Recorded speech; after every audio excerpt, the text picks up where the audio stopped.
and welcome to another Coffee with Kilroy.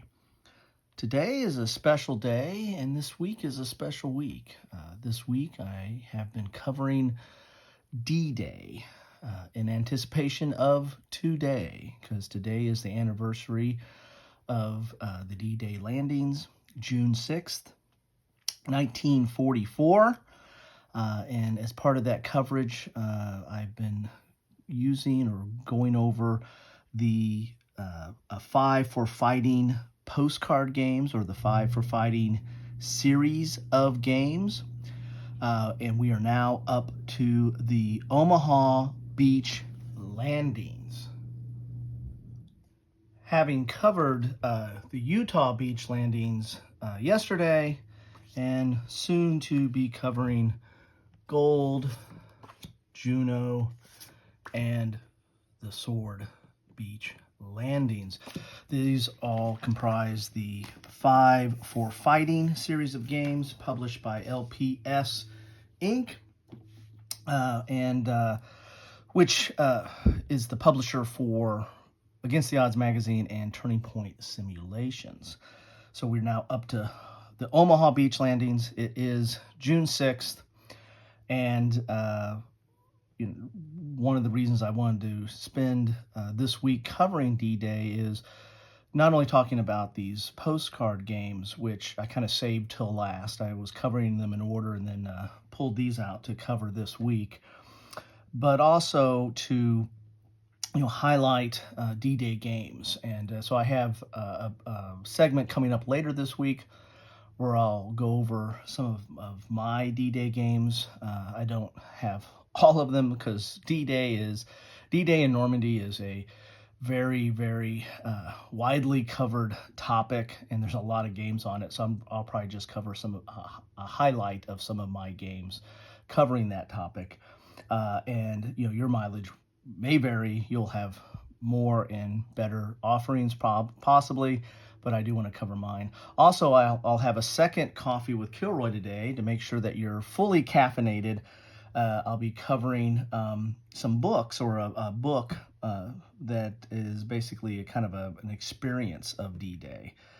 The D-Day experience is what it's called, and so that be on the lookout for that. And that's more of a tactile feel of D-Day with some replicated papers and documents from the day, as well as a very high-level overview of the events.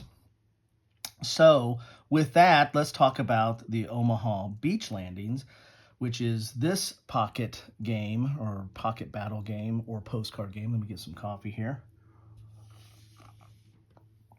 And look at this game here. So all the games in this series were designed by Paul Rohrbal, and if you're familiar with Paul's games, he typically uses, not always, but typically uses a standard deck of cards, a 52-card deck for activations.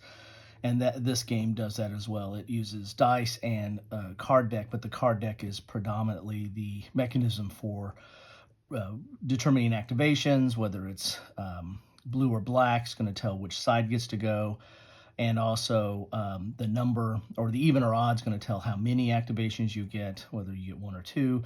And then you'll also use the card deck in the combat. Now, if you look at the counters, which are on this card around the side, and you cut them out, and you can use these on this board right here, or if you, like me, I got the counter set for all 5 games that came together in a package from LPS. I got this as a special, I think, at one point. That has all the die cut counters, which are nice, very clear, crisp counters.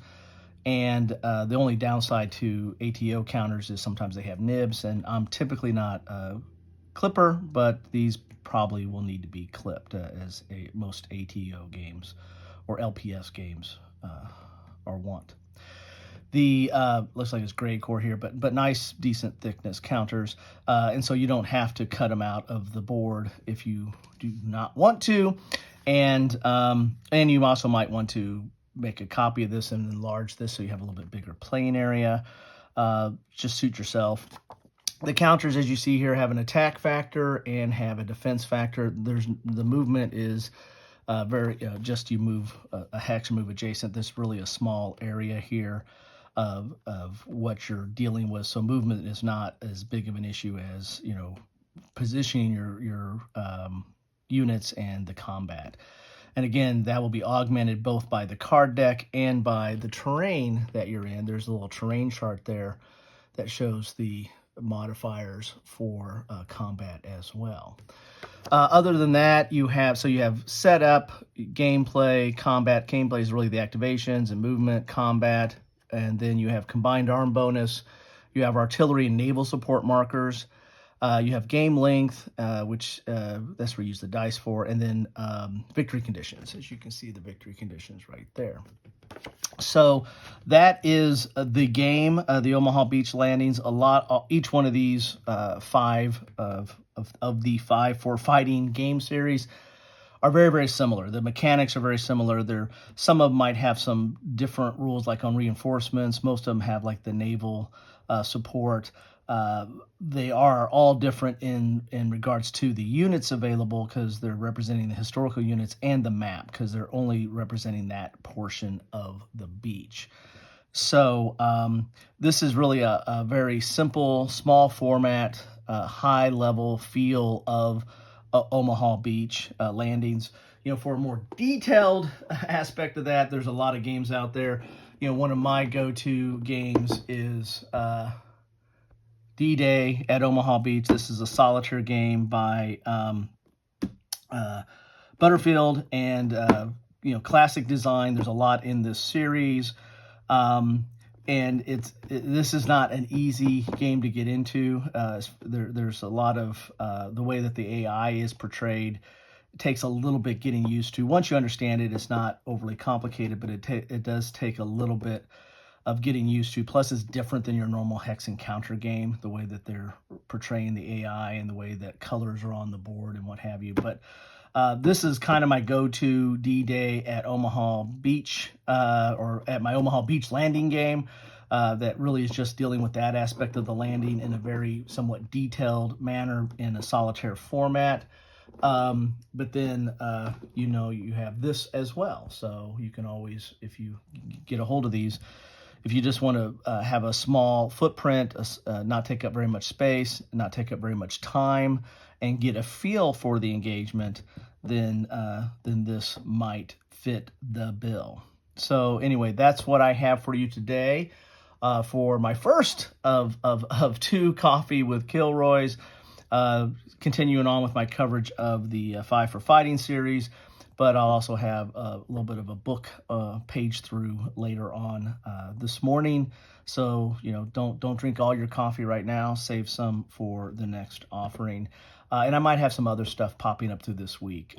As I said, I'm going to do probably an overview of my D-Day games, maybe do a deep dive on that. There's some games that I'm trying to get a hold of for filming at the time of this filming, and don't have them in hand, so hopefully I'll have that, so to offer that. And I might do some other stuff too. I'm toying around with the idea of going to the movies and maybe talking about some of the D-Day movies, or movies that portray D-Day in some respect. Anyway, thank you for stopping by. Appreciate it. Always appreciate it. And the best way I know you stop by is drop me a comment. Let me know what you think about this game, about anything I've been talking about this week, or what you'd like to see from me on coverage of D-Day or D-Day week, or anything else on my channel. Take care.